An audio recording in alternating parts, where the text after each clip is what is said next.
Shabaab.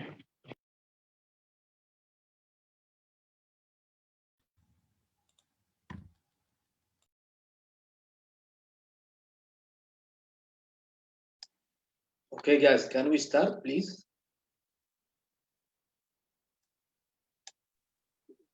Hello? Hello? Can you hear me? Hello? No? Yeah. Yes, I can hear you. Right. First of all, I would like to introduce me to you. My name is Bary. I'm working at ORSAM, and it's a Turkish organization for research. I'm happy to be with all of you. Actually, we talk about this seminar is a seminar at the Abad Strategic Forum for the Yemeni case. This seminar will be about Red Sea security, conflict in the Horn of Africa and Yemen. We are glad to have you here, all as a guest for us. It's our pleasure to welcome our guest, Mr. Khalid Musa Dafalla, Dr. Yahia Amer, and Dr. Nabil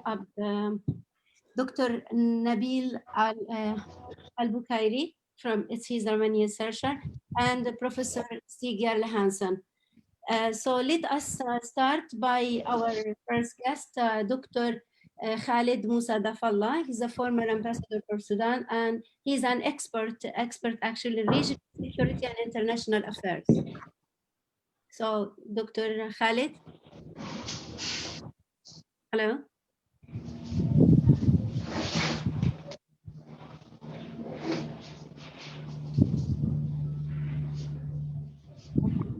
He's not here. Hello. So let us then start with another guest, Dr. Yahia Amer. Can you start, please? Yes. Okay, go ahead. Yeah. Yeah, I'm glad to join this seminar tonight with my colleagues. Here we are talking about case security, the Red Sea effect on its strategic. It has three. We have to look at it from three dimensions: asset, effective, strategic on transport, strategic military strategy, and economic strategy of the Red Sea. Red Sea as a transport, it's the route that around 38% of the world transport, marine transport passes there. And it's very important for Yemen and Horn Africa because all the oil coming from Gulf states passes through that. It connects to the Mediterranean Sea. And also it has military importance because in case of international crisis or world war or something like that, that's very important position, very important location strategically, geographically where it is, because it links to the Indian Ocean, to the rest of the two sides of Africa and Asia, then to Europe through Mediterranean Sea. That is location, how natural it is strategic place for military. Earlier, you remember there was, before the Civil War, there was one time Russians who have base in Aden, and they have another base in Berbera of Somalia to control any passage to the Red Sea. Now, since the Gulf states, they produce large amount of all the oil, they need transportation means to pass this, to transport oil from the Gulf to the European or the rest of Western countries. So it is, there must be, if military cases happen, or it's militarily, it's very important because of its location.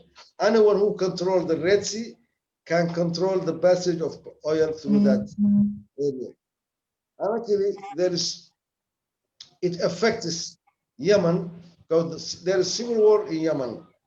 Many different organizations are there, groups fighting, and most of them, each one depends on another group outside Yemen.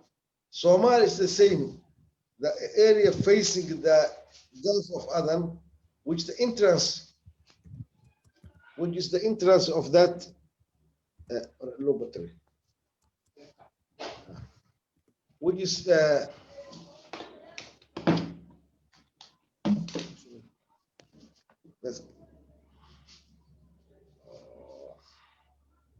There is a problem. yeah, sorry, but essentially it is the area that connects these two sides. Also, economic important. The Gulf states, besides the oil they produce, they wanted to invest the whole of Africa.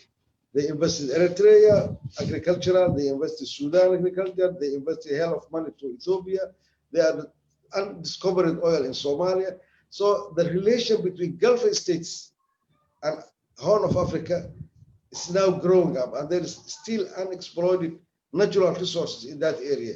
So whole the area, there is connection between the two sides of Red Sea up to Gulf of Aden.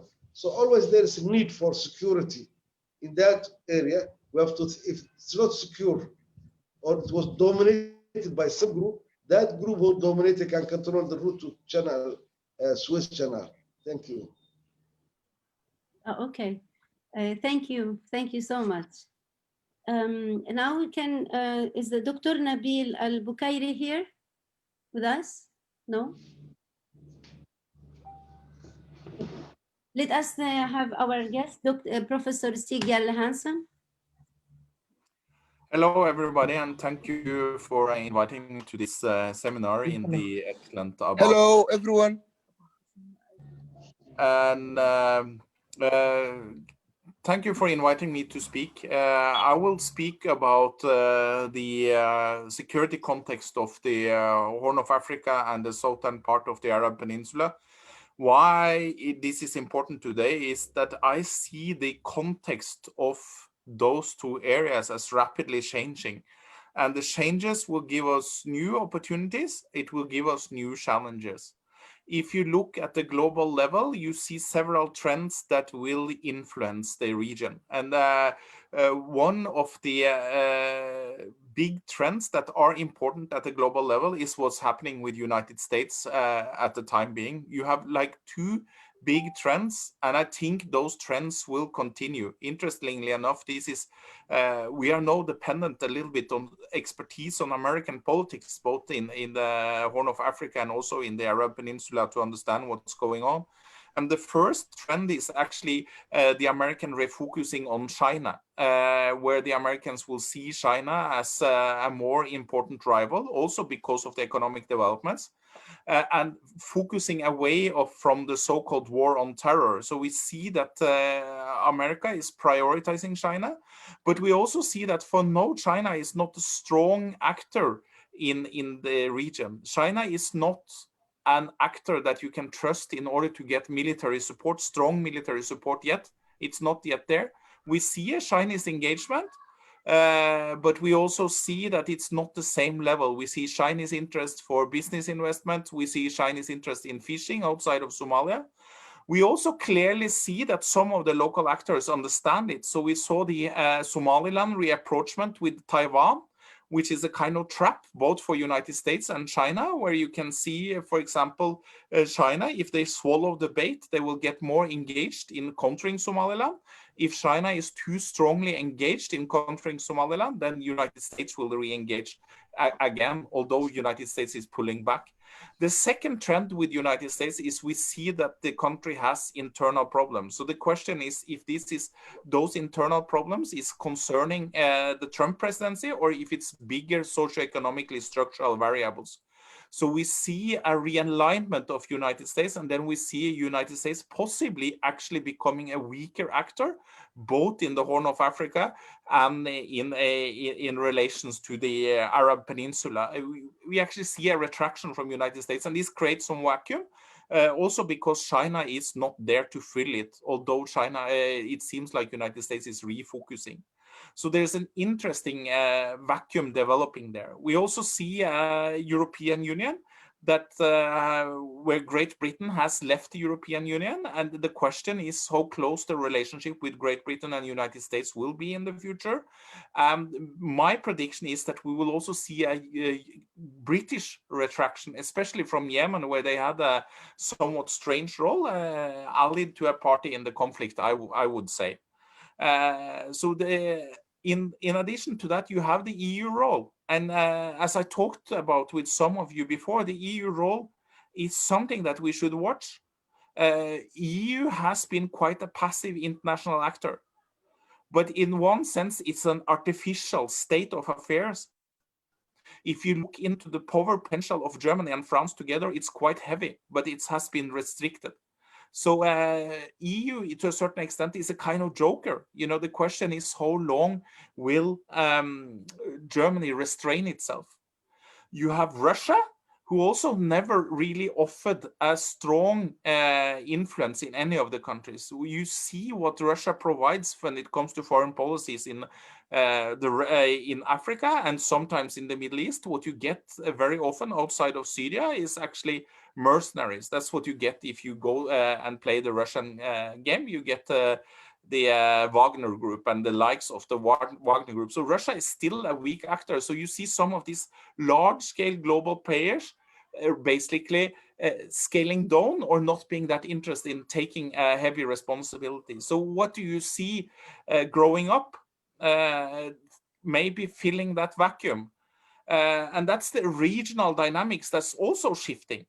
So you might say that you had a situation in the Middle East that also influenced the Horn of Africa, which you had three parties in the Middle East. You have a coalition around Turkey, Qatar, and maybe the Muslim Brotherhood on one side. You had another coalition maybe around Saudi Arabia, the Emirates, on the second side, and then on the third side you had a coalition around the old Syrian government and Iran. So it was a three-party kind of division. And you saw for the Yemenis here, it might be interesting to know that you saw this three-party division playing out also inside Somalia, where you actually saw an Emirati role in supporting some of the federal states. Not direct secessionists, but federal solutions, basically, focusing on Somaliland and focusing on Puntland to a certain extent. So it's interesting maybe for the Yemenis to see that the Emirati, to a certain extent, had the same role in Somalia that they had in Yemen, but not as strong, much weaker in Somalia than they were in Yemen. But still kind of interesting. And you saw a loose coalition between Saudi Arabia and the Emirates, but you can also see drastic difference between Saudi Arabian foreign policy and Emirati foreign policy. You can see that Saudi Arabia at times will be friendly towards Muslim Brotherhood organizations, while the United Arab Emirates will be more hostile. So there's a pragmatism on the Saudi side. And what happened now is that maybe you can see a fissure growing between Saudi Arabia and the Emirates as well that might be changing the picture. You can see the two drifting apart also in relations to the Saudi pragmatism on some of the actors. But you still can see a stable line in Emirati foreign policy, basically being relatively negative to the Muslim Brotherhood, basically being for the decentralization in the countries where they engage. And indeed, you might say that this is a consequence of the Emirati model itself. It is a decentralized model, and that's what they tend to sponsor. But there's also a kind of foreign policy element here who is economically. You can see that there's interest in investing into ports, and you saw that in the Horn of Africa. You can see it in the actions of the DP World, etc., etc. But still, I would like the audience to watch out for a kind of tendency where you can see maybe Saudi Arabia and the Emirates being more at odds. On the other side, you had Turkey. And what's interesting with Turkey is that Turkey had a different role around the Red Sea. It didn't have a very strong engagement in Yemen. It wasn't an outright party to the conflict. In Somalia, it had a soft power role, but close to the government in Somalia, close to the current government. And that's different than the Turkey we saw, for example, in Libya, which was much more basically aggressive than perhaps the Turkey has been in, especially Yemen, but also to a certain extent in Somalia. But what you can see in Somalia is a transition of the Turkish role, maybe to go from soft power into hard power. But Turkey still has a kind of special role in the region because they still have capacity to play the role of the mediator, and it might be of strategic importance to Turkey to play such a role because of their transition in other places. I will stress that maybe we will see that Turkey will lose this role in the future in the Somali case because it's getting very close to the government. And then you have the Qatari role, which is basically different from Yemen than from Somalia, because what you see in Yemen is that the Qatari engaged in mediations. It seems like they were slapped in the tents by Saudi Arabia, so they were more hesitant in engaging in mediation. But you also see a transition at the time in Qatari politics, where they transitioned away from this soft power emphasis over to a harder power. So you see a more strong line around the world from Qatari side. You see an engagement in Libya, etc., etc. So there has been a transition in Qatari politics also. In Somalia, Qatar is very much there as an ally of the government in the struggle against the federal state. So you can see Qatar being playing a strong role in Somalia. The thing is that on the ground, you have several influences that are very strange and can create weird situations. The first situation that is concerning the dynamics of the Red Sea is the current, I would say, civil war in Ethiopia. Ethiopian sources say that this will not develop into a civil war. I do expect a second phase where you will see some kind of civil war tendencies within Ethiopia. Why? Because you see in the Tigrayan tradition for guerrilla fights in the past. And that is an interesting constellation where you have Ethiopia being allied with Eritrea, who because of the Yemeni war grew very close to Saudi Arabia and the Emirates. But Ethiopia is also allied with the president of Somalia very closely, with Faramajo, and we've seen interventions from Ethiopia in his support. And that makes a very interesting coalition because Faramajo will draw upon Qatar, while Ethiopia then indirectly draw upon the Emirates and the Saudi Arabians through because of Eritrea. And the question is if this is combinable. But that it might be the case, because what we've seen quite recently is basically that you have overtures of peace between the Emirates and Qatar, and also overtures of peace between, perhaps stronger, between Saudi Arabia and Qatar. So there's an interesting dynamics. Maybe it would be combinable. But what we see is that you actually have a vacuum when it comes to foreign policy. You have an opening because it seems like the great powers outside the Middle East and outside of East Africa, they are simply either less interested or weaker than they used to be. And that means that these regional actors will be important. So you have several jokers here, and the exact joker is the implications of the current Ethiopian civil war. So we see still there's a possibility for guerrilla fighting inside Tigray. We see still that there is also a kind of insurgency in the Oromo province. And the question is, what will this lead to in the long run? At the start, it seemed like Abiy in Ethiopia had strong allies. He had strong allies in the Middle East.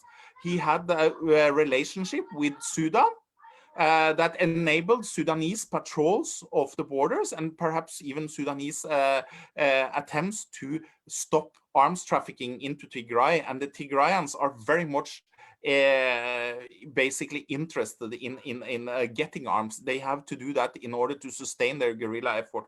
But what we've seen over time is that the tension between Sudan and Ethiopia and President Abiy is maybe growing. So maybe that's not really sustainable. We also seen attempts by the Tigrayans to harness the Yemeni weapons market. So it's a kind of interaction there, but it's a very hard games for the Tigrayans because they don't have a lot of routes to transport in arms if they want to sustain their guerrilla effort. Basically, they have to transport through Eritrea, they have to transport through the Afari region, and then maybe through Somalia or Djibouti, and that's a hard line, or they have to go to Sudan. So they are really dependent on having this opening.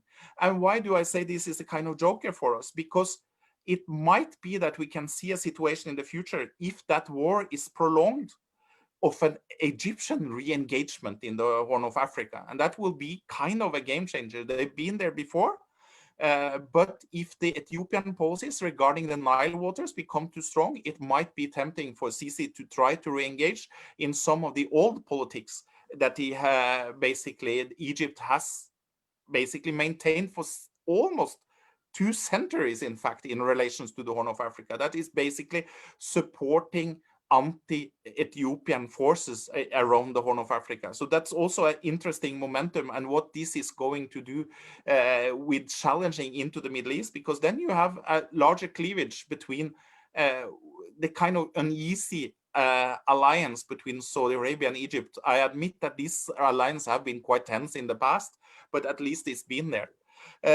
So basically, the region, the Red Sea region, is dependent on all of these shifts.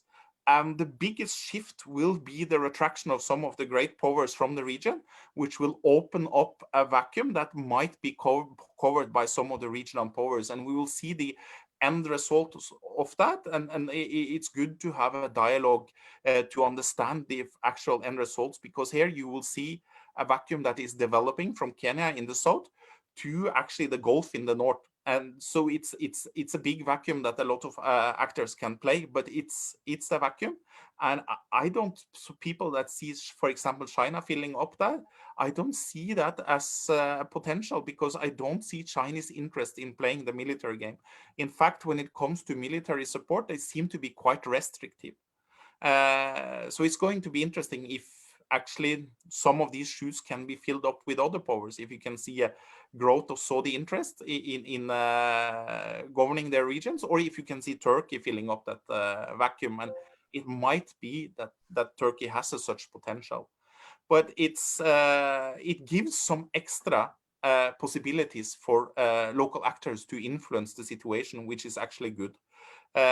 So we are basically living in quite changing times now, and it means that we have to understand actors that we are not usually relating to. That was basically my small thoughts on the situation in the Red Sea. Thank you, Professor Stig. Thank you so much. Let us give the chance now to Dr. Khalid Musa Dafalla. He's a former ambassador in Sudan, and he's an expert regional security and international affairs. Well, could you please unmute yourself? Thank you.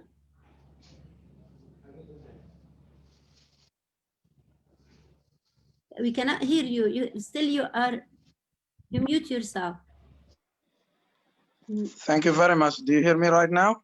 Yes, you are. It's fine. Thank you. Oh, thank you very much for moderator and the panelists. I have the honor to join and participate in this very important forum and this very important issue. And I think we are navigating through a very complicated and very complex regional dynamics at Red Sea and Yemen as well. It is interconnected kind of problem together. But I will start with Mr. Hansen assumption that there is a security vacuum. I think the core problem right now in the Red Sea is essentially the lack of security regional order. And there is a security vacuum. And this is part of it because of the US withdrawal as the only remaining superpower that used to dominate the internal security dynamics at the Red Sea, because it shifted its focus to other spots in the world, mainly to contain China right now, the growing potential superpower again. The second point is the militarization of the Red Sea. It is well known fact that the Red Sea right now is hosting around 13 different military bases. And this is militarization of the Red Sea. That means it shifts the dynamics from economic integration to military competition and political competition from both sides of the Red Sea. The third fact is about the rivalry spillover. That the rivalry spillover from the Gulf area, the competition between the Gulf states right now has been shifted and moved to the Red Sea due to achieving geopolitical interest over there. But I think the fundamental facts right now, we are witnessing reshaping of the Red Sea geopolitical and landscape. And we should watch carefully that it means a lot in terms of strategic shift in the region. And that is because the significance of the Red Sea right now is an integral part of three interlinked kind of security system in the region. One is Middle East, second into Pacific, and the third is Mediterranean. So all these three different security systems interlinked and connected with the Red Sea. This will give the Red Sea a more significant and important and strategic role to play in connecting all this. Bearing the fact that is the Red Sea is international corridor of 20% of the international trade, which sum up to kind of 700 billion US dollar as a total sum of the international trade that passed through the Red Sea every year over there. But the problem that the strategic competition, in addition to the demographic kind of bombshell in the Red Sea is a question we should answer, because I mean, according to the latest figures among the researchers, that the fastest growing region in Africa in terms of population is East Africa and the Horn of Africa. We're expecting the population and demographic facts in the Horn of Africa to grow by 44% in the next 15 years. So this is also will add to the complexity of the construction, political construction and social fabric of the Red Sea as well. I'm going to shed lights and review the 4 different perspectives of the international players. How do they perceive the Red Sea? I will start with the US.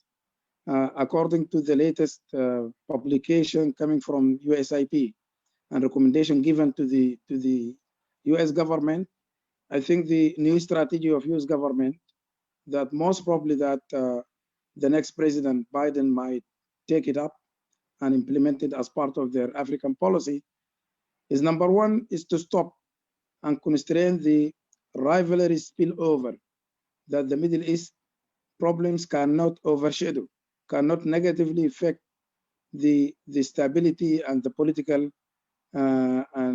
structure of the Red Sea. So US is very much concerned about rivalry spillover from the Middle East Gulf states competition to the Red Sea. The second, they would like to be more politically engaged to appoint a special envoy that should report directly to the Congress and to the President. And third one is to try to modify their humanitarian models and approach in the Red Sea, and from humanitarian assistance to development to mainly support good governance in all states in the Horn of Africa, because states in the Horn of Africa might be a little bit weak, need more oriented policies towards governance, good governance over there. So the humanitarian assistance will be more focused to help and assist the good governance in the Horn of Africa. And number 4 pillar on the US program or political program or strategic perspective, they need a unified congressional policies towards Africa in general and to the Red Sea in particular. This is about the US. The EU, the EU has a little bit different approach, because they have initiated before at the UN a program that to have a comprehensive platform for discussion. And this platform should be developed into a comprehensive cooperative agreement, because the EU perceive that Red Sea as a very important sea in the world, doesn't have among its members, doesn't have a comprehensive political and cooperation agreement along the way with all states in the Red Sea and Horn of Africa.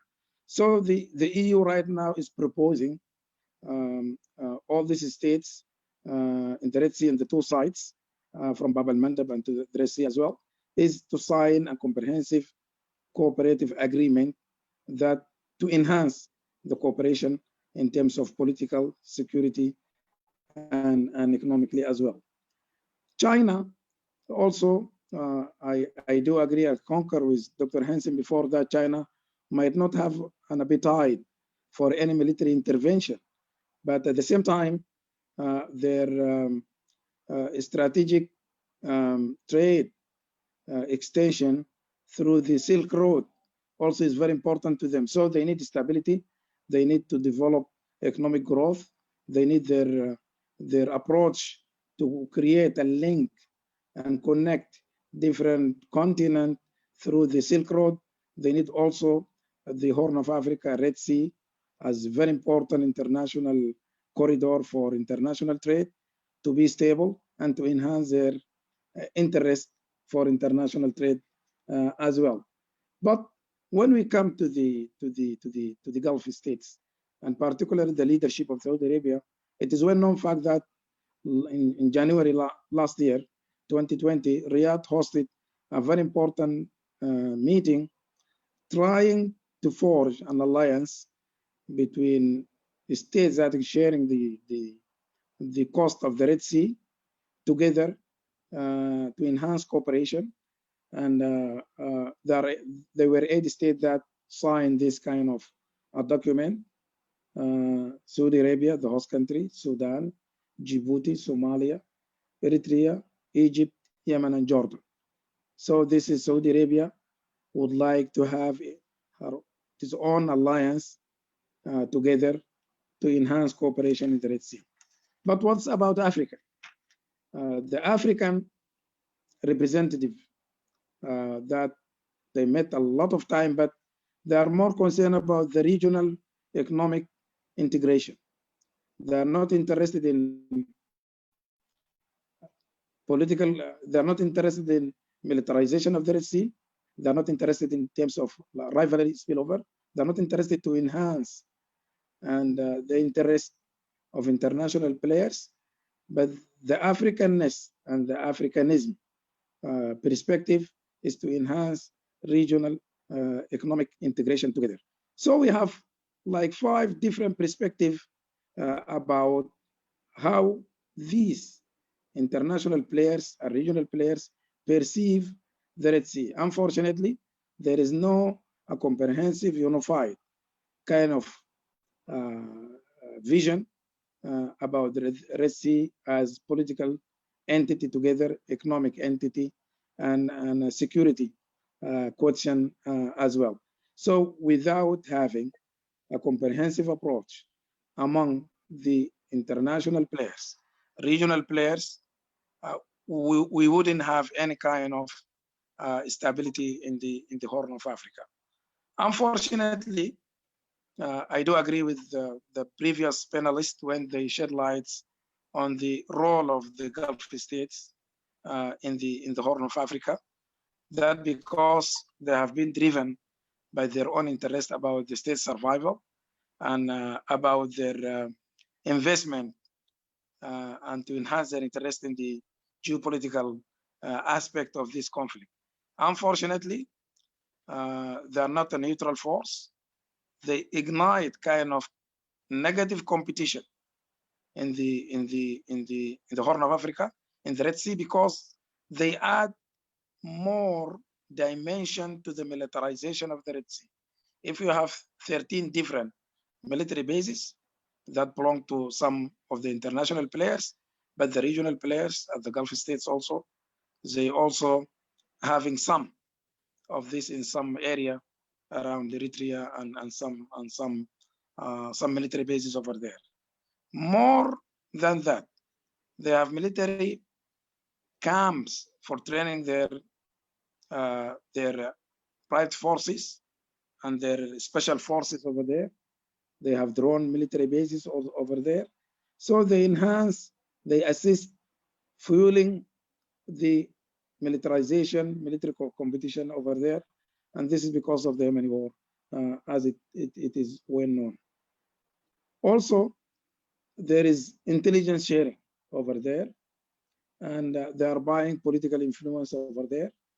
And I think without revising the role of the Gulf state in the Horn of Africa in terms of enhancing, supporting, assisting the economic growth, the economic integration, rather than looking for their geopolitical interest, enhance their military power to support their military campaign in Yemen. This will continue to play a very negative role in shaping the future of the area. More than that, I think there is international different perspective. African countries, they are always orienting right now, they're leaning and orienting towards democratic transformation. We have seen this in Ethiopia right now. We have seen this in Sudan right now. We have seen this in different countries over there. Unlike the Gulf state over there, they don't give any kind of attention to any political participation, sharing power with other very important segment in the society. So I think the political structure, their political worldview and vision about these two parts of the world, I mean, of the two sides of the Red Sea, I think African countries is more oriented towards democratic transformation rather than kind of political stagnation as we have seen in different parts over there. Definitely all this has to do with the Yemeni war. And I do concur and agree with the conclusion of the Abad study centers when they map out the interests of different international players. I think Iran is trying to reposition itself in Yemen and the Red Sea as well, because to contain and constrain any kind of military deterrence, any kind of threat from the Gulf state, from the new alliance that have been led by the US and aligning itself right now with Israel, according to the Abrahamic agreement. So is it a question of ideological and a religion war between Shia and Sunni as the war of Yemen is concerned? I don't think this is the question. I think it is not a war between religious war between Shia and Sunni, but I think it is nation interest for the state survival and to advance their geopolitical interest in terms of to counter the containment of Iran and to both threat to the Saudi Arabia by repositioning itself in Yemen. And I think if we would like to sum up all these facts, I think number one, lack of security order, regional order, is posing the weakest point in the political structure over there. And this is should take care of over there. A spillover of Excuse me, we cannot hear you. You mute yourself. Thank you. Hello? Yeah, we can hear you now. Thank you. Oh, I'm about just to conclude. Okay. My conclusion as follows. Number one, I think security vacuum and the lack of security regional order is the weakest point in the regional structure right now. Without having a collective, comprehensive, holistic approach.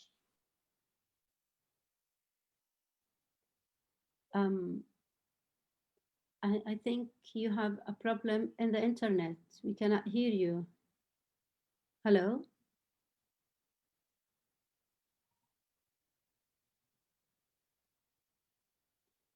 Okay. I think we have to go to our fourth guest. Hello? Can you hear me? Okay.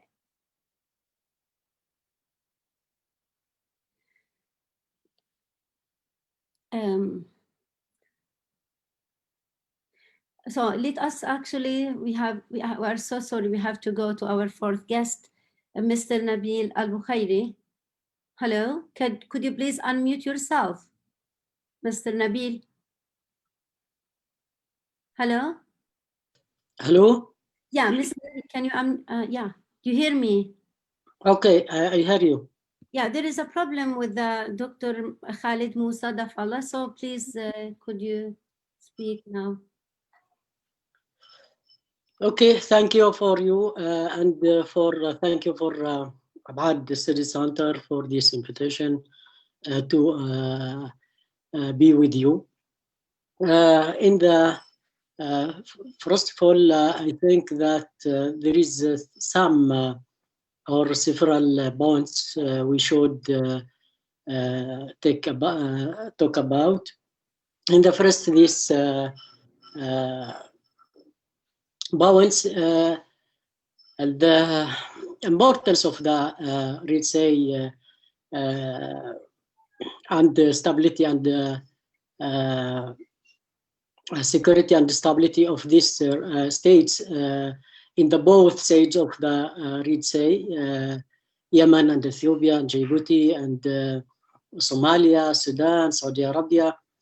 I think that all these countries need to build a new security system to provide the new threats which will be established by the Iran and its militias in the Yemen, represented by the Houthi. And in the past, I think that the security of the Red Sea system, Red Sea security system was through the Israeli threats. But now I think that the Iranian threat will become the big threat for the system in the security and stability of the country's Red Sea. So I think that today the solution of this security system in the Red Sea, I think that the strategic importance of the Red Sea as it resembles an Arab lake that connects three continents of Asia, Africa, and Europe, through which most of the oil supplies and the international trade bases. For example, approximately 3 million barrels of oil per day and 20,000 ships annual through Madiq Bab al-Mandab. Previously, importance of the Red Sea was that the Israel had an out over it, and the Arab countries were blocking Israeli from using it as a basis for influence to Africa. Today, I think normalization with the state of Israel, the first towards Israel disgraced, and after the outbreak of the war in Yemen, the Iranian threat to the countries of the region become perhaps greater than of the Israeli threat. The growing affair of the Iranian presence in Yemen and then in the Red Sea and Arab Sea actually poses a great threat to the regional security system of these countries. But this certainly does not mean that the Israeli threat has also ended but rather has ground dispute normalization, which is the risk that pushes an Iranian to invest in the Red Sea through the Houthis militias. I believe that the American designation of the Houthi group as a terrorist group comes from the necessity of to protect and ensure the security of the sea raid security system. I think all of these fears today regarding the security system for the Red Sea regions state can only be overcome by the supporting and assisting the pupils of the region to build true democracy political system and maintain the values of diversity and coexisting between the different ethnic and sects of these countries. All refuse security and military approaches failed to achieve the security and stability of the Red Sea regions states because they are temporary solution and approach that don't seek to solve the root of the problems. So the rather work to both in plus painkillers and don't approach the real solution that lines to supporting the existence of the real state for all the people of the nation. Wars today on both sides of the Red Sea in Yemen and Ethiopia poses a real threat to security and stability in the multi-ethnic and populous region together.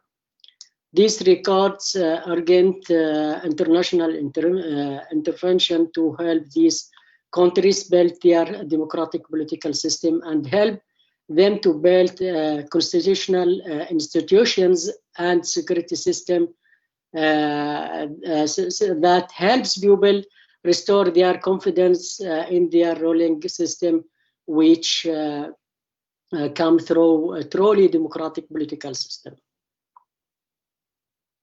I think that this conclusion I presented is enough, and if any questions we can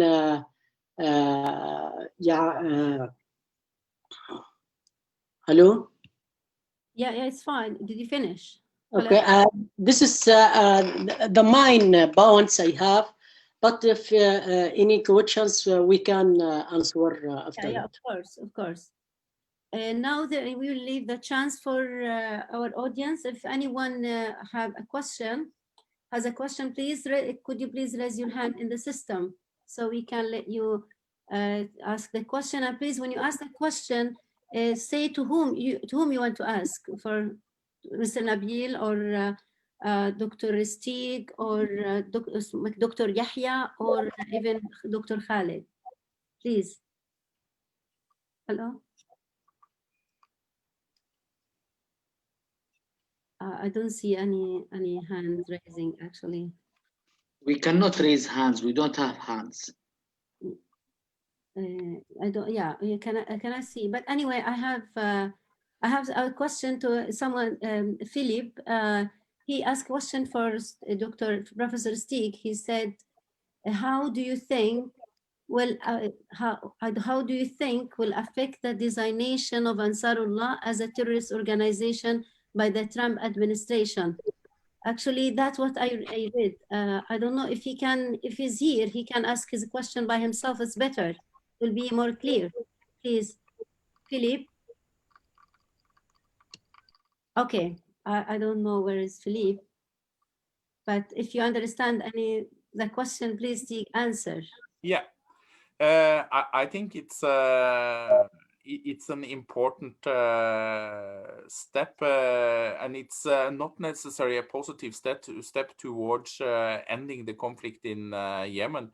It won't hurt the Ansar Allah in reality, because they're too independent of US allies anyway, and it might hurt mediation attempts with them. So I do think that this is basically something that is not that positive, and it will inhibit some of the US allies also, like maybe even the EU, but also Great Britain, that's for sure. Although I actually do not expect this designation to stand, because the Biden administration has signaled that they want a new Iranian agreement, and then it's easy to sacrifice that designation.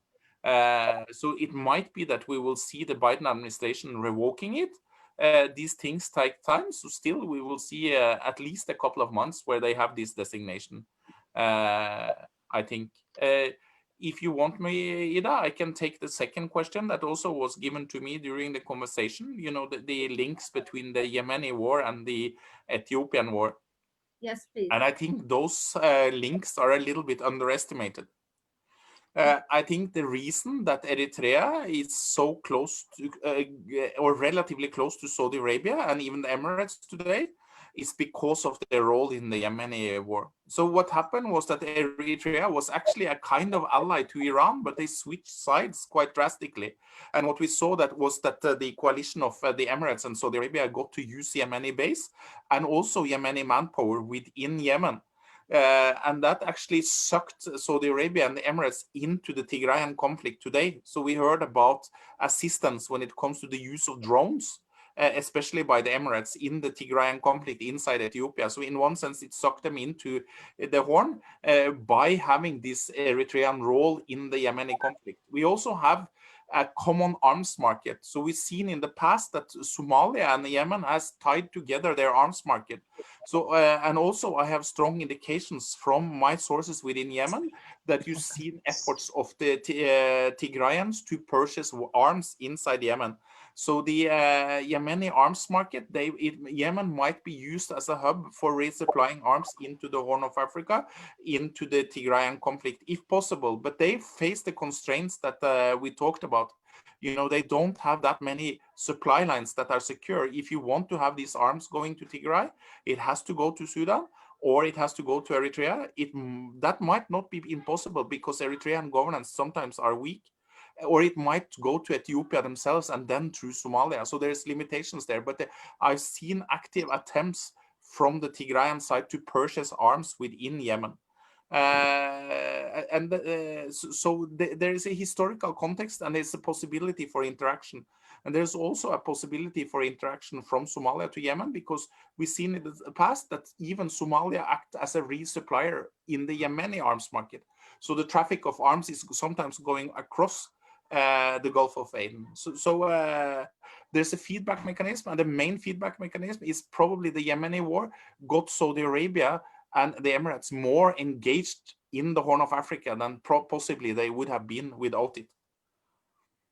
Okay, thank you, Stig. Thank you so much. Now let us, there's Abdelkader Wadani. Could you please ask your question? Hello? Hello? Yeah. Yeah, I'm from Somalia. My question is for Mr. Khalid Musa. Each of the four players that you mentioned, Mr. Khalid, is just trying to pursue its own interests. So what kind of interests can Red Sea border countries such as Somalia and Yemen can receive the existence of those players? If he's not available, I would ask Mr. Stig. Thank you all. Yeah. Dr. Stig, that the question is for you. Yes, thank you. Okay, go ahead. Yeah, if Khalid is not here, I think it was very valuable that Khalid highlighted somewhat more soft solutions, that you could have regional cooperation, that you can create regional regimes. And I do think that there is a possibility that you will have some kind of regional cooperation, but there is a lot of negative spots here. You need to kind of Yemeni settlement, so you need to have Yemen talking with one voice. I would say that in creating this regional stability, you can, through the Red Sea now, for now, you can see Saudi Arabia having a kind of dominant position that can create some kind of regional cooperation. You also have the powers that has some kind of soft power that also Khalid touched upon. And I would say that maybe Turkey could have a positive role. I'm not saying that they will have a positive role, but they have that potential.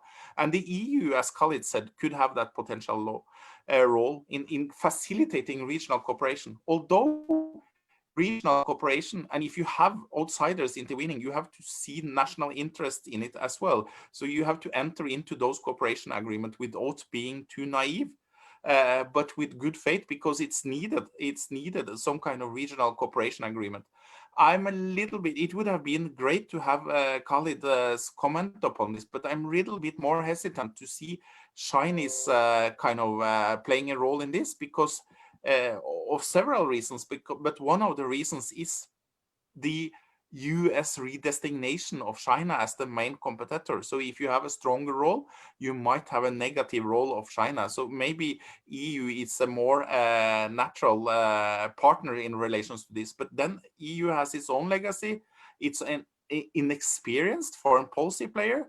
The dominating state within the EU, that's Germany. It's no doubt about it. It doesn't want to have a strong foreign policy role. And in West Africa, for example, they left that foreign policy theater to France. So EU in West Africa is France. In Middle East, it's a kind of vacuum, and in the Horn of Africa, it's the kind of vacuum on behalf of the EU. So we have to follow a little bit what happens in the EU also. Will we see a change of power now in Germany that will see a stronger role, or is it possible that some of the smaller states within the EU will have some facilitation mechanism? But the regional cooperation is very important. But there will be national interest, and the problem is that you haven't consolidated some of the states yet. So it's important to try to get solutions that you have enjoy legitimacy nationally in Yemen and in Somalia in this relationship. And both Somalia and Yemen has a huge potential to actually play a positive role, because you can see a democratic legacy in both countries that is very often neglected, that can make them a kind of, if they are consolidated, if you see a solution to the conflict, that you can actually see a positive role that can be played internationally by these countries, potentially. Thank you so much. Now, Mr. Mujahid Sadiq, could you please ask your question? Yes, hello, can you hear me? Yes. I am Mujahid Sadiq, a Yemeni researcher at the National University of Malaysia, focusing on international relations, strategic and security studies. First of all, I would like to thank ORSAM Center for holding such a seminar, as well as special thanks to the speakers for their sharings, the value sharings. My question is for the future. To what extent an effective international organization, which can include the countries of Red Sea, we have examples around the world, like the European Union, for example. We have in the Middle East the GCC, Gulf Cooperation Council, and we have in Southeast Asia, we have the ASEAN. There are different international organizations which work together in order to achieve certain goals. So my question again, to what extent an effective international organization, which can include the countries of the Red Sea, work forward to achieve more security in the region? Talking about, for example, Yemen, Ethiopia, Djibouti, Somalia, about these countries, which is a little bit facing issues. The other phase of the question is including Egypt and Saudi Arabia. I would like to hear the answer from Professor Stig. Thank you so much. Thank you. I think it's you have a short-term solution, and that is for the time being, you can see a kind of possibilities for a kind of Saudi role in this, in the southern part, because you can see Eritrea having a close relationship to Saudi Arabia, but that will be a short-term solution. So what's important here is that you have legitimacy at the local level for these solutions. That's very important, and that's a large question, because that means that you have to have a legitimate solution in Yemen, you have to have a legitimate solution in Somalia, and in addition to that, you actually have to have some kind of legitimate solution within Ethiopia as well, because Ethiopia is so close to the Red Sea, although it doesn't border the Red Sea now. Even there's talk within Ethiopia of relaunching their navy. But I would very much like to have Khalid Musa's thoughts on this issue as well.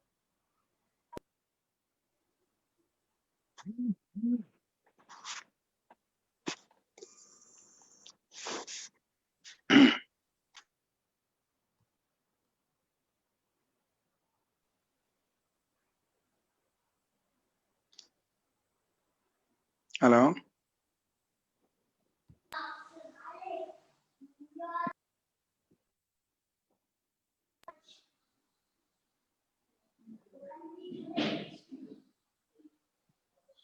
Yes, Mr. Khalid, go ahead. Well, thank you very much. Indeed, it was an interesting comment and deep analysis from Dr. Hansen.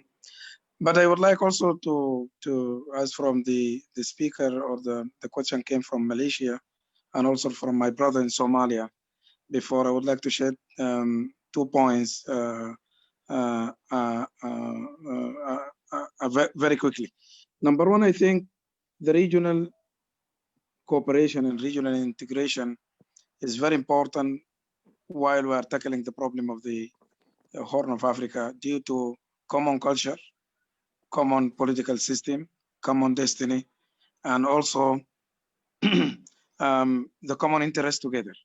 But unfortunately, I guess the EU proposal in terms of establishing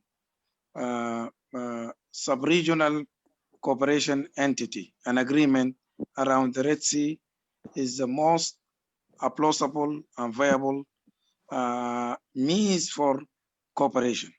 Unfortunately, when this initiative has been tabled before, and a meeting had been called at the sideline of the UN General Assembly, unfortunately, most of the Arab countries boycotted, rejected, and they think this is European intervention in the regional question. But at the same time, month after that rejection, Saudi Arabia called for a meeting. Also, first has been hosted by Egypt around the cooperation of the Red Sea. Then after that, in January 2020, has been hosted by Saudi Arabia, and they created a new alliance of 8 countries, as I indicated earlier, to forge cooperation together.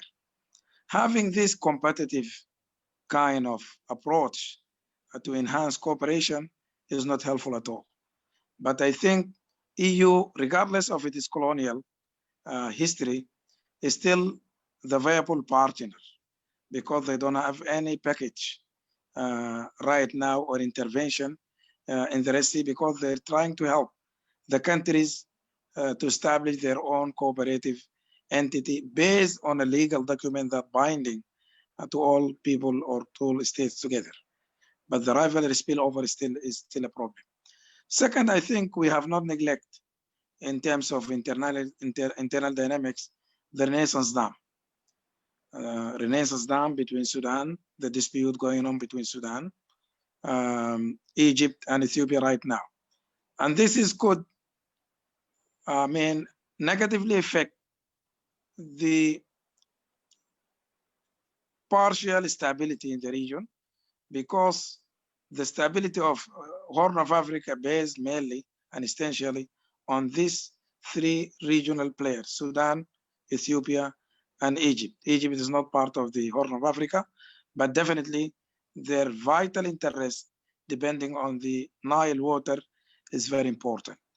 Right now, the African Union clearly declared that they are not succeeding anymore trying to bring all these three partners together. The differences are very, very big.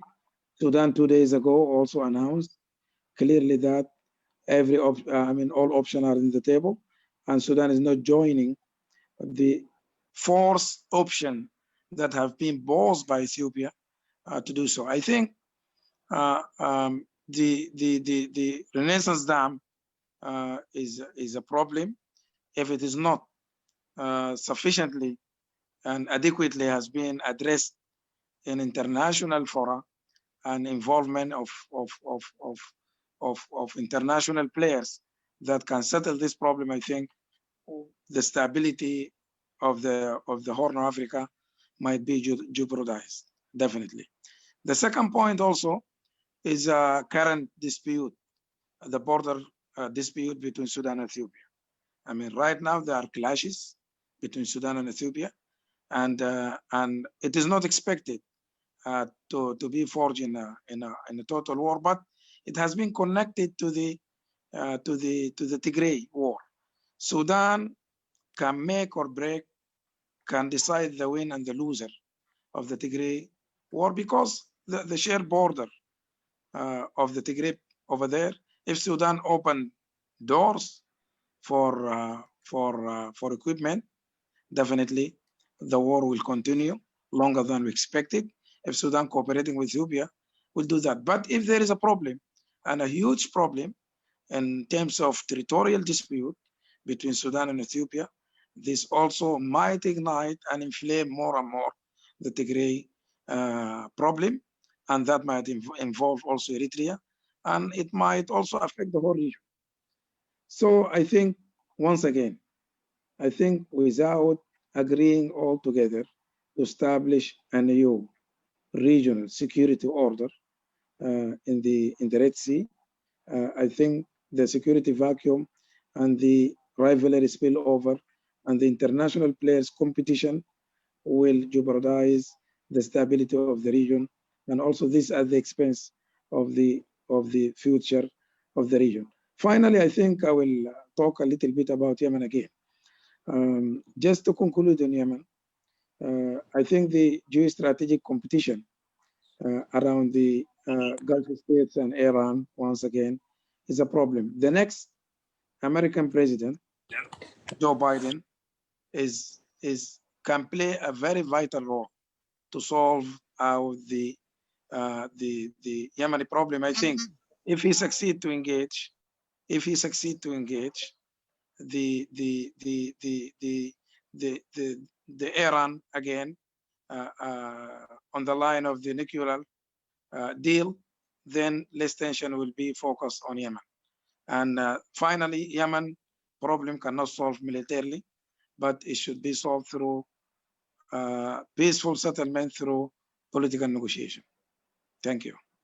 Thank you, Dr. Khalid Musa. Actually, Professor Stig would like to ask you a question. So, sure. Yeah, please, Dr. Stig. Yes. Yeah.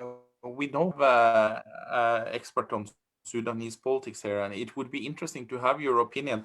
To me, looking at the Tigrayan war, it's strange to use methods that Sudan was closing off its border to Tigray at the start. So I wonder, can you explain to me, was this the case that Sudan was Ethiopia, that it closed off the borders in the start? And then secondly, how is the current clashes between the Sudan and Ethiopia related to the Tigrayan crisis?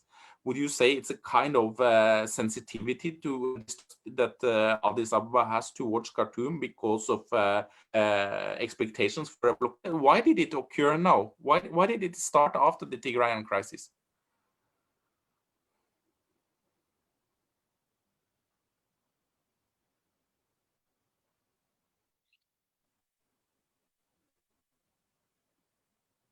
Hello. Could you please unmute yourself, Dr. Khalid? Okay. Do you hear me right now? Yes, yes. Okay. Thank you for your question, Professor. I will start with the second point, the second question about the territorial dispute and the border lockdown. I think the foreign policy, the American Foreign Policy magazine, indicated correctly that Sudan is the only political actor in the region that can make or break the war in Tigray area. That because if Sudan opens the door, open the borders, definitely, I mean, military equipment and logistical support will definitely help the cause of the Tigray people over there. And it is well known that it is historical ally. Tigray people, they are historical ally with the Sudanese government because they led the revolution against Mengistu Haile Mariam before, and by Sudan help, they took over and established the new Ethiopia right now. The second, Sudan cannot give these services for free of charge. That means, I guess, strategically, Sudan is looking to help the government in Ethiopia, the federal government and Prime Minister Abiy Ahmed in tackling the Tigray war by closing the borders. And more than that is to send back the escaping troops that enter Sudan. And Sudan right now is hosting more than 70,000 of the Ethiopian refugee inside Sudan. Sudan intends in doing that also is looking positively for a positive response from Ethiopia that the territorial dispute is not a dispute, but it is differences in demarcation the borders. These borders have been demarcated according to the agreement, bilateral agreement in 1902. That's under the British colonial rule at that time between the Melik, the king of Ethiopia, emperor of Ethiopia at that time, and the Sudanese government led by the British, 1902. And there were demarcation over there. And right now it has to be delimitation. But unfortunately, the Ethiopian government disputed the border of Sudan and tried to help some militias to clash with the official government army of Sudan. Right now, the current situation is very tense in the region, at the border. Sudan is still closing the borders, is still not allowing any arms supply, any logistical support for the Tigray people. But if this is territorial escalation, this border tension just go on and grow very tense, I think the equation of the Tigray war might change forever, and this might create a lot of problems. And the international community is not focusing, is not giving attention to this. The second point, definitely, I guess, the Iran question is very important. Sudan, as you know, right now, due to the bilateral agreement, give Russia permission to establish a small military base for the military ship services in the Red Sea. So this is this is number 14 military base. Sudan never has any military base before, but right now Russians are involved. And I think all the militarization of the Red Sea, and Sudan is getting involved right now, this is to contain Iran again, especially to contain Iran and to block any advancement of the interests of Iran to influence politics in the Horn of Africa and the Red Sea.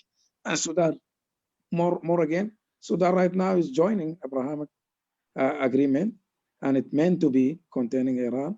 Again, normalization with Israel also helped the cause of the American administration and some Gulf state alliances and partners to contain Iran. So Sudan is part and parcel of the regional dynamics in terms of giving Russia access to the Red Sea, in terms of being influential factor at the Tigray war, and also being an active player in containing Iran after normalization of the relation of Israel.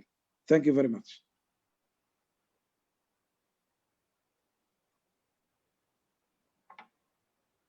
Hello. Thank you, Dr. Khalid. Thank you so much. Actually, there is on chat, there is a question. There is a question to Dr. Stig. It's to demilitarize the Red Sea, Djibouti Accord from 2009. Could this be a template? Dr. Stig, hello. So, I think I will give a kind of answer to that. You know, I think it won't work. But I think it should be pushed anyway, because you have to have a push for those types of solutions in the long run. So for now, you have the so strong national interest and so problems with internal stability that this will not be stable and it will be contested. But it might be that it might be useful to think about this for the future, a potential future, because in the long run, you need to do something like that. But in the short run, it won't possible. I also have a kind of comment to the last speaker. I do think that there is a potential because the Tigrayans to get in arms also actually through the Afar region. And I think there's two things that we didn't discuss here that are very important. And that is the use of ethnical militia in the Tigrayan conflict, and then the basically negative dynamics you might see from that, because it might see that we might see further fragmentation inside Ethiopia, because the central state, he's more dependent on ethnic militias that many of his predecessors, I would argue, going back maybe 50, 60 years. So he's drawing upon so much Amhara militias, and then he tried to harness it from other republics as well. And that might bring stabilizing issue to Ethiopia in the longer run. I also would like to remark that it's interesting, maybe we cannot talk about that now, but we should also remember, please, that Israel had a role in the Horn of Africa politics. It had a role as a counter to Egypt, and you always had a strategic relationship between Ethiopia and Israel, and that's also something to watch out a little bit for, because as for now, it's not there. It's weakened. But if we see some tensions between Israel and Egypt, that role might get back. I'm not saying that we will see tensions, but it's good to have in the back of our mind. But I think we should watch Ethiopia, because maybe we are overestimating some of the stability traits of Ethiopia. Maybe there's also some internal questions that will come up, and some more conflicts that can emerge. It's at least has the potential for it. Thank you, Stig. Thank you so much. Now, Mujahid Sadiq, please. Yes, again, actually, this is my second question to Mr. Khalid Musa, Dr. Khalid Musa. The international trade road is being threatened by the rebellion Houthi group. As we know all that, the group is able to use muscles which can reach more than 1,000 kilometers today. And the group is going to be indicated as a terrorist group by the administration of the United States of America. This group actually, if we look at it from the ideological side, they do believe in the right to divine right theory to rule Yemen. And you have suggested and mentioned about a resolution by negotiation, not militarily. So to what extent the negotiation is going to be useful with such a group? This is number one. And number two, should we call for stop regional militarily first? Because the war in Yemen was started by a civil war. Then it has shifted to a proxy war when Saudi Arabia intervened to the war in Yemen. So do we have to call to first regional, stop the war in Yemen, then maybe locally the issue can be solved by a way or another? Thank you. Mujahid, I think Dr. Khalid is not here. There is a problem in his internet. Okay. Yeah, you can, I don't know who can answer the question. Maybe Stig or Dr. Yahya or Dr. Nabil. I don't know, any one of you. Okay, Dr. Nabil, okay. Can you please unmute yourself? Could you please unmute yourself? Thank you. Okay. I think that the war in Yemen is not a proxy war as the Mujahid see, because this war is not currently war. It is the ancient war from 50 years ago, when the kingdom of Hashemite kingdom متوكلية يعني fall down, and that the main concept of the war in Yemen between two point of view. The point of view which represented by the Houthi, he has a logical and definitely idea for the state in Yemen, and the other side of Yemeni representative of the legislative government, which have an other view for the state, which as a democratic republic.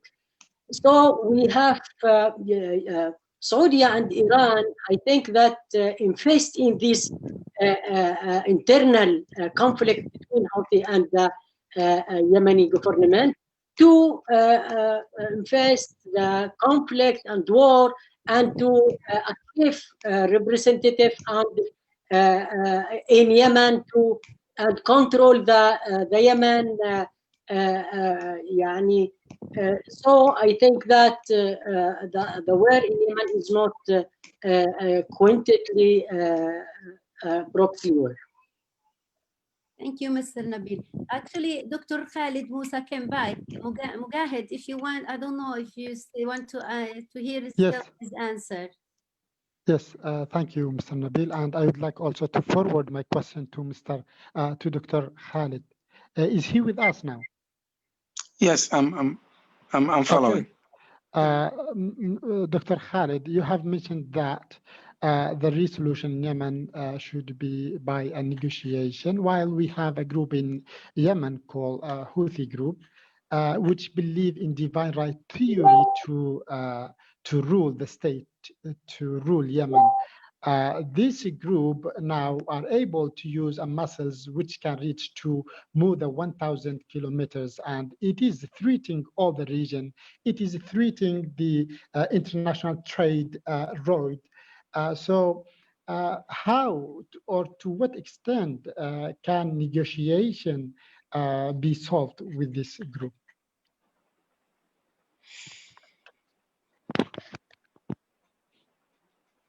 Thank you very much. Do you hear me right now? Yes. Oh, Mujahid, thank you very much for very interesting question. I mean, we know that Yemen case is very unique through the history. I mean, from ancient history, as Mr. Nabil said, to the current history right now. But I think, I mean, there are some similarities in the world regarding the Yemeni problem. It's not the only problem in the world that has this kind of complexity. And there are models of conflict resolution over there. Having this kind of complexity, I think zero-sum game that only one side win, this will not work at all. So I think the only way that the Yemeni people all together have to decide their destiny and future. And more than that is to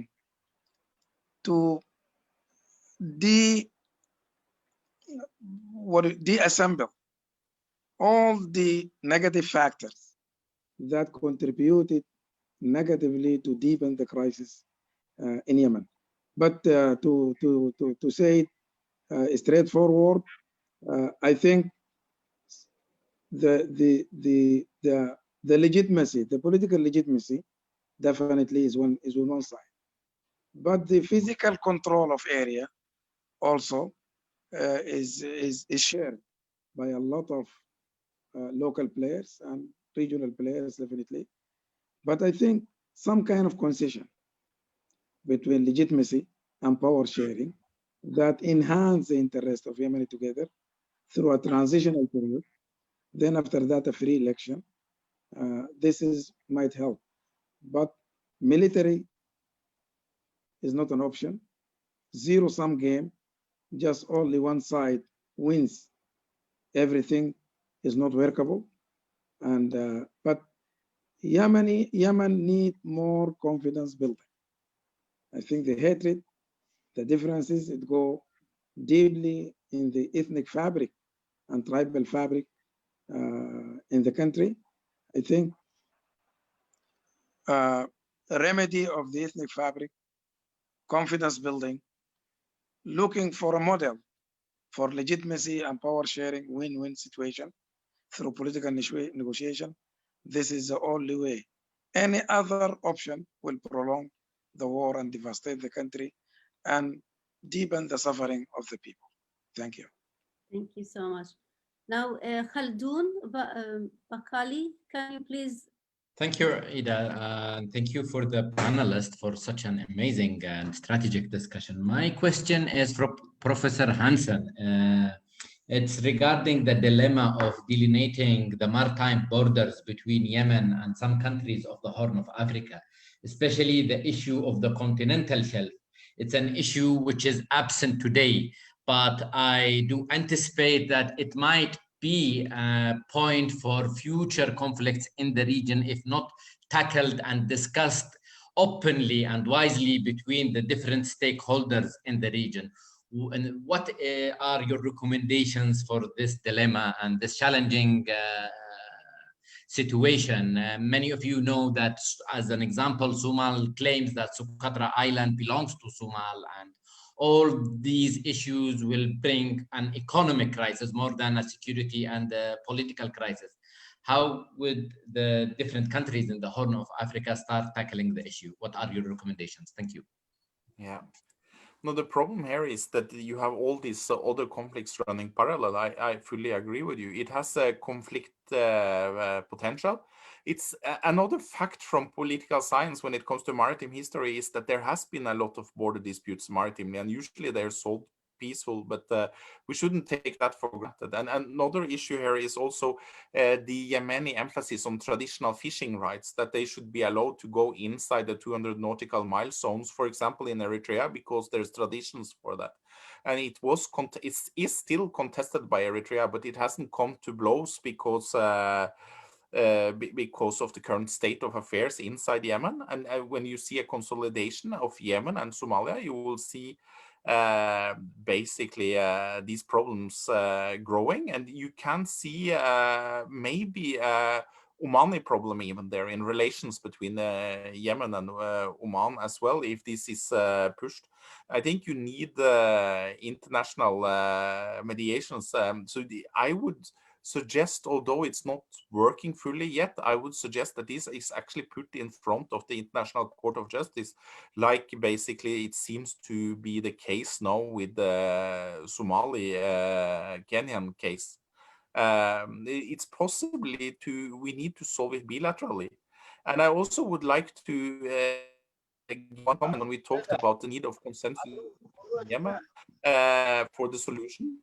I do think this is the case for all of the ongoing conflict in the areas we talked about. I do think we need to strive for consensus within Somalia, and I do think that the consensus solution is also something that should be, although it's very far away, it's something that has to be there for settling even what's going on in Ethiopia for the time being. It needs to be a wider consensus where you actually go very slowly and you create some kind of national unity, not by force, but by striving to have all parties included. And of course, this is easier said than done, but it's very important. And I do also think that they say that Yemen is a special case, but your brothers across the sea, basically the Somalis, they had quite similar conflict dynamics at times. Not the great power, regional great power interventions, no, but they had it in the past. So maybe there's a potential for learning between the Yemeni sides and Somali side also when it comes to what have worked and what hasn't worked in solving these conflicts, for example, at regional level.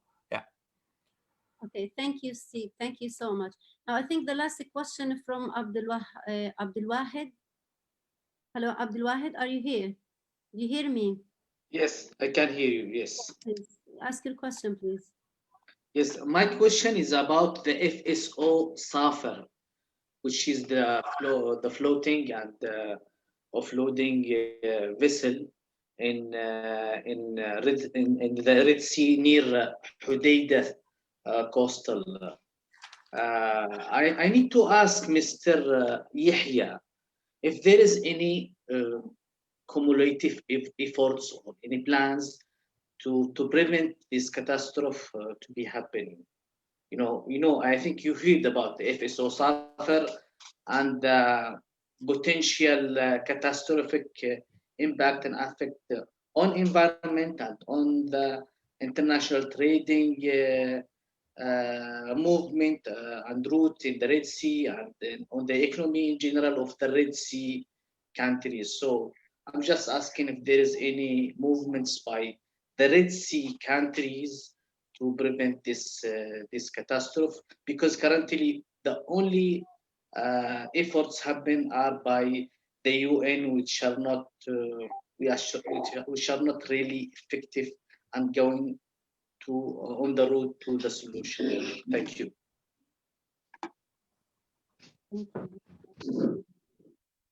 Thank you. There is, when we are discussing about the route between Somalia and Yemen, there is many things going on beside this security. There is army trafficking, there's drug trafficking, there is immigration trafficking, there's illegal fishing in that area. But when we are talking about the Red Sea, we cannot separate Gulf of Aden, because international players who are there, they have their own different interests. Somalia, they are interested because last month Somalia nominated a special envoy to the Red Sea issue.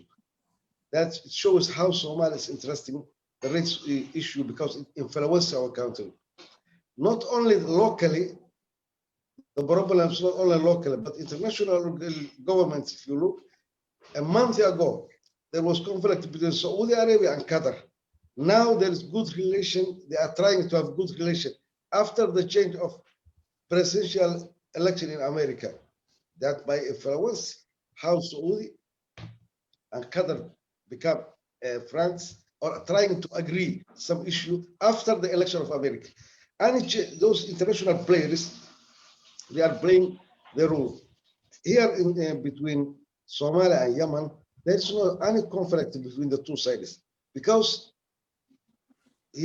Gulf of Yemen, if you look, Gulf of Aden, both sides, there is no strong ruling government on Somali side along that, and Yemen the same. Other players, the Gulf, Horn African countries are hesitant of Gulf politics because Gulf states, they are Gulf states, they have their own policy. For example, in Somalia, Gulf states, they are supporting the government, especially Qatar, they are supporting the government. Well, Emirates are supporting the opposition or the regional states. Government have relation with Ethiopia relating to the port, Somali ports, but also the federal regional states, they have agreement on the borders with the Emirates. So Somali are dealing with two sides. One side, the government is dealing with Ethiopia on the border issue, and Emirates are dealing regional states on the border issue. We cannot forget about the role of Upper Red Sea, Egypt, Jordan, and Israel. Also, they have influence on that Red Sea issue. But we cannot separate between Red Sea and Gulf of Aden because it's the interest. China have military base in Djibouti, I hope. So we cannot, they are economic booming. They have their own influence on the regional government, even though they are, we cannot say China will not militarily, who knows what will happen next 10 years, what China will do. They are booming economically. They have already one military base in the area. They have good relation with the Ethiopian government, with Somali government. Many things, many international players have different interests here. Again, every Gulf state, they are training some forces in Somalia. Turkey, they are training Somali forces here. Emirates, they are training.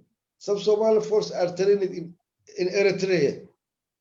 Qatar, they are training Somali forces. All these different countries with different political positions, all of them, they are training their own Somalis military group to implement what their interest in Somalia. So the case is not only for the local people, unless the international players unite their interest on the area, there will be problem between Somalia and Yemen.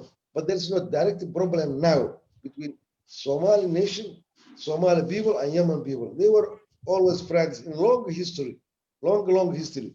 Somalis and Yemen were separated by the ocean, by the sea, but they are the same nation, culturally, religious, many things. But the problem can be international players who have their own interests different than the interest of the Somalis and different of Yemen. The land that we have this demarcation of the ocean borders is no problem. The case of Sukatara is no problem. The case between there's conflict of land issue in between Saudi and Yemen also. It's not solved still, but there is some sort of agreement. I hope Ethiopia, it's a landlocked country, but it has its marine forces, warships. Why a country with have no border on any landlocked country? How they what they will use for that? There's no good relation between Ethiopia and Sudan, as my brother Khalid mentioned. There's no good relation between Ethiopia and Egypt. There's no good relation between Somali oppositionists and Ethiopia, but there's good relation between Ethiopia and Somali government. There's no good relation between Somali government and Emirate, but there's good relation between oppositions in Somalia and Emirate. Saudi and Emirate and Eritrea, they are close to each other. But when it comes to Somalia, Eritrea supports the government and Saudi supports the opposition. At the same time, they are friends on the other side. Turk's role, we cannot neglect here in Somalia. They have the biggest military base in Africa here in Somalia, even in Mogadishu even. No, Turks, they trained the largest number of Somali army, and they are arming us. They are giving weapons to our army. Our forces were trained in Turkey, in Istanbul. So I can summarize that what's going here in Red Sea area and Gulf of Aden is not for only those who are in the area, but international players, unless they unite their interests, because they have different interests, still everyone supports the opposite side. They are fighting inside us, and they are not fighting inside them. And we cannot neglect the future role of China. I think that's my opinion. Thank you so much, Dr. Yahya. Thank you so much. It's actually, this is the end of our seminar. Yet at the end, I would say it was impressive and interesting seminar, actually. And I would like to thank all of our guests, Dr. Khalid Musa, Dr. Stig Hansen, Dr. Yahya Ibrahim, and Dr. Nabil, and all our audience. Thank you so much.